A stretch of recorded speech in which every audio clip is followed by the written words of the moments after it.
क्यों दोस्तों मैं कहता हूँ आपको 30 मिनट का जो चार्ट होता है बहुत ही इंपॉर्टेंट होता है ट्रेडिंग के लिए। चाहे आप ऑप्शन ट्रेडिंग करें चाहे फ्यूचर ट्रेडिंग करें, 30 मिनट का चार्ट बहुत इंपॉर्टेंट होता है।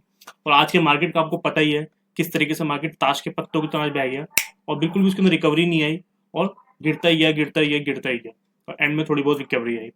अब दोस्तों बहुत सारे लोग क्या करने की कोशिश करेंगे कि मार्केट क्यों गिरा इसको जानने की कोशिश करेंगे, जबकि मार्केट के अंदर एक कहावत है कि what is more important than Y.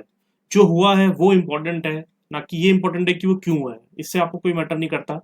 ठीक है, बहुत सारी चीज निकल के आएंगी कि इस वजह से हुआ इस वजह से हुआ, लेकिन हो गया। What is more important than why. जो हुआ है इस वक्त हुआ है। तो बेटर ये होगा कि हम ये जाने कि जो इतना बड़ा मूव आया आज के दिन उसको आप पकड़ कैसे सकते थे और क्या पकड़ सकते थे और कितना पकड़ सकते थे। एज अ ऑप्शन बायर आप कितना पकड़ सकते थे अगर आप बिगनर भी हो चाहे इंटरमीडिएट भी हो। तो उसी बारे में हम बात करने वाले हैं आज। दोस्तों सबसे पहले मैं बात कर लेता हूँ 30 मिनट के चार्ट की। दोस्तों मैं क्यों कहता हूँ 30 मिनट का चार्ट इंपॉर्टेंट है, उसको देख लेते हैं चार्ट के ऊपर।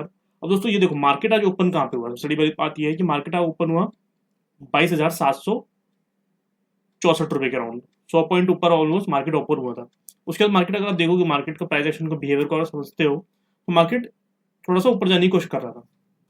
लेकिन आपको एक बात हमेशा ध्यान रखनी चाहिए कि जब भी मार्केट एक इंपॉर्टेंट लेवल्स, साइकोलॉजिकल लेवल्स भी कह सकते हो और रेजिस्टेंस लेवल भी कह सकते हो, कोई इंपॉर्टेंट लेवल होगा उसको कभी भी गैप अप करके वो ब्रेक नहीं कर सकता है। बिल्कुल ये नियम मान लो, उसको अपनी रूल बुक में लिख लो। मार्केट कभी भी गैप अप ओपन करके नहीं कर सकता ब्रेकआउट उन लेवल्स को, जैसे कि रेजिस्टेंस लेवल्स को या साइकोलॉजिकल लेवल्स को। अब आज देखोगे अगर आप तो साइकोलॉजिकल लेवल्स भी थे वहां पे, रेजिस्टेंस लेवल भी थे और गैप अप ओपन वहीं पे खड़ा हुआ था बिल्कुल मार्केट। और जैसे ही मार्केट आज ओपन हुआ था मुझे लग ही रहा था यहाँ पे आज मार्केट टिकने नहीं वाला, क्योंकि मार्केट कभी भी इससे किसी काम नहीं करते। ये बिल्कुल आप याद रख लो।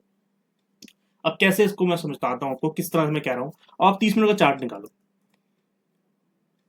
दोस्तों देखो ये 30 मिनट का चार्ट है। अब आज के दिन अगर आप मार्केट देखोगे तो यहाँ पे ओपन हुआ था, ये 30 मिनट का चार्ट है निफ्टी का। अब आप देखो सेम 30 अप्रैल 2024, आज है 3 मई, और ये 30 अप्रैल 2024 को सेम लेवल पे ऊपर जब मार्केट आया था तो नीचे आया था, रेजिस्टेंस है यानी कि। अगर आप आगे जाओगे तो सेम लेवल देखो, बिल्कुल डब एम बना हुआ है यहाँ पे, डबल टॉप। इन्हीं लेवल्स पे बिल्कुल मार्केट वहां पे रुका हुआ था और यहाँ से भी मार्केट नीचे की तरफ गया था। देखो कितना तगड़ी तरीके से नीचे गया था मार्केट। यानी कि ये जो लेवल है ये बहुत ही इंपॉर्टेंट लेवल है, उस रेजिस्टेंस का काम करने वाले हैं लेवल। और मार्केट आज ओपनिंग में यहीं पे खड़ा होगा और मार्केट इस वक्त ऑल टाइम हाई की तरफ भी था, तो वहीं पे खड़ा होकर मार्केट नीचे की तरफ आया। अब नीचे की तरफ पकड़ कह सकते हो अगर आप देखोगे इसको, तो सबसे पहले आपको पता चल गया कि यहाँ पे एक रेजिस्टेंस जोन है और साइकोलॉजिकल लेवल है, not easy to break level है, सीधी बात। यहाँ ब्रेक करना आसान नहीं है इस लेवल को।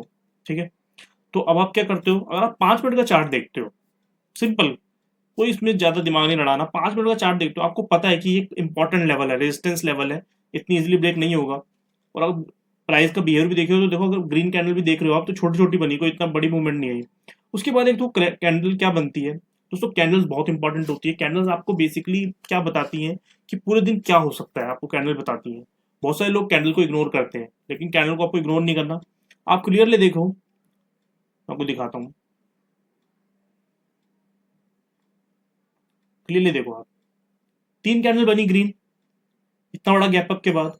उसके बाद कौन सी कैंडल बनी, उसके बाद बनी बेरिश इंगल्फिंग कैंडल। दोस्तों बेरिश इंगल्फिंग कैंडल एक बहुत ही स्ट्रॉन्ग कैंडल होती है, सबसे बड़ी बात यह है, और ट्रेंड को ही रिवर्स कर देती है। जो इतना बड़ा ट्रेंड आया बना गैप अप ओपन होके, उसको उसने पूरी तरह रिवर्स कर दिया। अगर आप देखोगे उसकी क्लोज में जैसी नेक्स्ट कैंडल बनी, जैसी ये बेरिश इंगल्फिंग बनी, तो आपकी पोजीशन इनिशिएट हो जानी चाहिए यहाँ पे, इन लेवल्स के ऊपर, इधर, यहाँ पे इनिशिएट हो जानी चाहिए। और जो स्टॉप लॉस रहता है वो ये रहता है आपका, सिंपल। कितने पॉइंट का स्टॉप लॉस है, मुश्किल से 20 पॉइंट का स्टॉप लॉस है। ठीक है, उसके बाद मूवमेंट देखोगे तो कितनी बड़ी आई है वो आप देख सकते हो। अब एज अ ऑप्शन ट्रेडर आप कभी भी इतनी बड़ी मूवमेंट पकड़ ही नहीं सकते, अनटिल अनलेस कि आप इनएक्सपीरियंसड है तो पकड़ सकते हो कि आप इग्नोर कर रहे हो उसको। अदरवाइज आप इतनी बड़ी मूवमेंट नहीं पकड़ पाओगे कभी भी ऑप्शन बाइंग के अंदर, क्योंकि प्रीमियम बहुत ज्यादा वॉल्टाइल होती है। लेकिन एटलीस्ट इतना, इस लेवल तक आप पकड़ सकते थे। उसके बाद में दोबारा अपॉर्चुनिटी बनी थी मार्केट के अंदर, वो नो डाउट बहुत सारी अपॉर्चुनिटी आज मार्केट के अंदर बनी, जहां से भी आप पुट को बाय कर रहे थे वहां से एक अच्छा मोमेंटम इजीली आ रहा था और क्विक आ रहा था, काफी 20 30 40 पॉइंट का इजीली आ रहा था। और यहाँ पे एक बहुत बड़ा मोमेंटम आ गया था। तो एज अ ऑप्शन बायर आपको बहुत सारी चीजें देखनी पड़ती है, जैसे कि मैंने आपको बताया 30 मिनट के ऊपर इतनी ज्यादा तगड़ी रेजिस्टेंस थी वहां पे कि गैप अप करके वो कभी ब्रेक नहीं कर सकती। तो जैसी बेरिश सिग्नल बनी आपके सामने इतनी पोजीशन इनिशिएट कर सकते थे आप, तो इजीली एक बहुत बड़ा मोमेंटम पा सकते थे। मैं जैसे चार्ट को भी दिखाऊंगा, अगर इस लेवल के पास अगर आप देखोगे तो मार्केट था 22,774 रुपये, तो यानी कि 22,800 की अगर आप पुट लोगे इन द मनी, क्योंकि फ्राइडे है, तो इस तरीके का चार्ट बन रहा था। अब इसके अंदर भी अगर आप देखोगे ऑप्शन चार्ट के अंदर भी, तो देखो अभी आपको इतना समझ नहीं आ रहा होगा, लेकिन मैं बताता हूँ किस तरह से। देखो पहली जो कैंडल बनी, देखो ये जब गैप डाउन हुआ, मतलब पुट के जो चार्ट है उसमें गैप डाउन हुआ, तो अगर आप देखोगे पहली जो कैंडल बनी वो कैसी बनी, रुकी, वो ग्रीन बनी, उस तो रुक गई वो वहां पे। नेक्स्ट बनी रेड, उसके बाद रेड, उसके बाद एक ग्रीन बनी। अब देखो इससे क्या समझने वाली बात है, आपको भी समझ नहीं आ रहा होगा, मैं दिखाता हूँ कैसे। अब मैं चार्ट को थोड़ा सा, क्योंकि अभी ये चार्ट बड़ा बन चुका है इसलिए आपको समझ नहीं आएगा। देखो अब आपको समझ आएगा। यहाँ पे मार्केट रुका, उसके बाद देखो क्या हुआ, मार्केट ने क्या हुआ, यहाँ बनाई एक छोटी सी ग्रे स्टोन दोजी, जो कि मैं आपको पहले बता चुका हूँ ट्रेंड रिवर्सल का काम करती है। और देखो इसके अंदर यहाँ पे पोजीशन इनिशिएट हो जाती थी 131 रुपए के अराउंड। जो स्टॉप लॉस था वो आपका 125 रुपए का अराउंड। तो कितना स्टॉप लॉस आपका, 6 रुपए का स्टॉप लॉस। और उसके बाद मूवमेंट आप देख सकते हो कि कितनी बड़ी आई है। थोड़ा सा मार्केट रुका, उसके बाद 217 तक इजीली मार्केट एक वन वे चला गया, 131 200। ये बहुत बड़ा मोमेंटम होता है ऑप्शन बायर के लिए, बहुत बड़ा मोमेंटम होता है, क्योंकि इजीली आया है, इसलिए बोल रहा हूँ। दोस्तों निफ्टी के अंदर हो चाहे निफ्टी बैंक के अंदर हो, आपको एक बहुत बड़ा मोमेंटम मिल सकता था अगर आप इस तरीके से चार्ट को समझोगे, प्राइस एक्शन को समझोगे, साइकोलॉजी को समझोगे। कि जो साइकोलॉजिकल लेवल्स होते हैं वो बहुत इंपॉर्टेंट लेवल्स होते हैं। प्लस रेजिस्टेंस आप देख सकते हो 30 मिनट के ऊपर कितनी बनी हुई थी, क्लियरली देख सकते हो आप। क्लियरली एक रेजिस्टेंस जोन बना हुआ था, इतना बड़ा रेजिस्टेंस जोन। उसके बाद यहाँ पे भी देखोगे तो सेम रेजिस्टेंस जोन बना। तो मार्केट ने फॉल का, और जब भी कोई इतने इंपॉर्टेंट लेवल से जब मार्केट रेजिस्ट करती है तो एक बहुत बड़ा मोमेंटम आता है हमेशा। देखो इन लेवल्स के ऊपर जब दोबारा आई तो इतना बड़ा मोमेंटम आया, इन लेवल्स के बाद आया तो बड़ा मोमेंटम आया, इस लेवल के दोबारा अगर दोबारा ही मार्केट इस गैप अप ओपन होकर इस तरह इन लेवल पर आती है, फिर दोबारा एक बड़ा मोमेंटम आ सकता है। क्योंकि गैप अप ओपन, अगर मार्केट को इन लेवल्स को तोड़ना है, अगर मार्केट को इन लेवल्स को तोड़ना है तो यहाँ से कंसोलिडेशन चाहिए मार्केट को, नीचे से ऊपर जाना है मार्केट को। मार्केट कभी भी गैप अप ओपन होकर उतना बड़ा ब्रेकआउट नहीं कर सकता। और अगर आप देखोगे 30 मिनट चार्ट पे एक एम टाइप पैटर्न भी बन रहा है बड़े लेवल के ऊपर, तो खैर उसके बारे में बाद में बात करेंगे।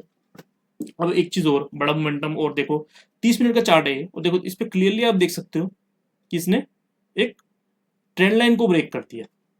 और जब ट्रेंड लाइन को ब्रेक किया तो आप एक्सपेक्ट कर सकते हो एक बहुत बड़ा टारगेट, ठीक है, कि मार्केट और फॉल कर सकते हैं। तो मैंने जो ड्यूरिंग द डे ये कैंडल बनाई, अब इस पे ये भी 30 मिनट के बेसिस पे बनाई है। अगर आप देखोगे पहले भी यहाँ पे एक रेजिस्टेंस की तरह लेवल बना हुआ था, उसको फिर ब्रेक कर दिया तो यानी कि आप सपोर्ट की तरह काम करेगा, तो यहाँ पे सपोर्ट बन गया था। और अगर आप मार्केट को देखोगे तो आज भी इसने मार्केट ने बिल्कुल इसको तोड़ा, लेकिन उसके बाद फिर दोबारा उसके ऊपर ही। तो इतनी आसानी से ये लेवल टूटेगा नहीं, ये लेवल है आपका 22,477 रुपये, यानी 22,500 के राउंड आप मान के चलो, वो साइकोलॉजिकल लेवल भी है, इतनी देर से ब्रेक नहीं होगा। अब देखते हैं नेक्स्ट डे क्या होता है, मंडे को क्या होता है मार्केट को। दोस्तों इस तरीके से आप हमेशा अपने जो कैंडल्स को देख रहे हो, प्राइस एक्शन को देख रहे हो, तो उसमें थोड़ा सा ये भी आप देखो कि उसमें रेजिस्टेंस लेवल के पास तो नहीं कोई ओपन हो रहा, ताकि आप वहां पे ना फंस जाओ, ट्रैप ना हो जाओ बाय करके, या कोई ऐसा अपने साइकोलॉजिकल लेवल हो जहाँ पे मार्केट ऊपर जाने में मुश्किल हो रही है जिसको। दोस्तों आज के लिए इतना ही, आने वाले टाइम में आपके लिए ऐसी वीडियो लेके आता रहूंगा, तो मेरे चैनल को सब्सक्राइब कर देना, इस वीडियो को लाइक कर देना और शेयर कर देना। Thank you.